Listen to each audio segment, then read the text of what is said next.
Hi there. Thanks for joining me for this quarter's legislative update. Today I'm here to tell you about a recent trend in the funeral industry.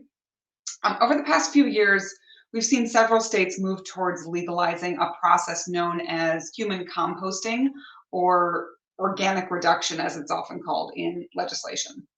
And it's widely considered to be a more environmentally friendly approach to the disposition of human remains. This is because the process doesn't use fossil gas like cremation does. There's no requirement for a casket. There's no use of cemetery resources and space for burial and so on. And so how this works is human remains are placed in a large vessel, and added to that are natural materials such as straw, wood chips, and others. And the decomposition process takes about 4 to 7 weeks on average and essentially creates heat of more than 130 degrees, which kills bacteria and pathogens and viruses. And the soil that's created as a result is purportedly safe for use for trees, for gardens, general land use as well.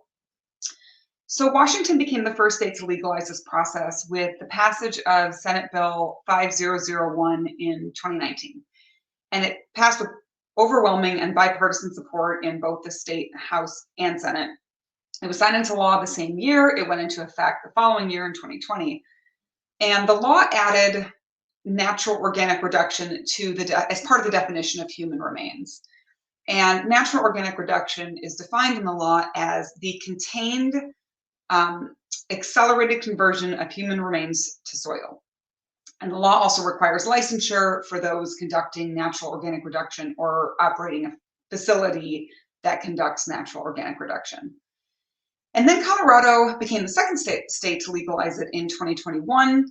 And then Oregon was followed suit later that same year.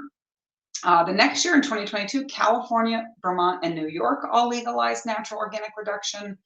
And so far in 2023, both New Jersey and Massachusetts have already introduced legislation to legalize the process as well.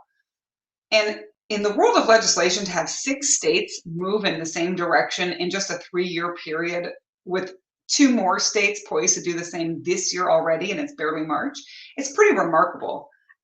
Additionally, the bills in all of the 6 states that passed the legislation moved very quickly through the legislative process and passed both chambers fairly easily. And that's just not a pace or a consensus we see very often in any profession, frankly. So I imagine that a lot more states will follow suit and get on board with this trend of legalizing natural organic reduction, or human composting, as it's called.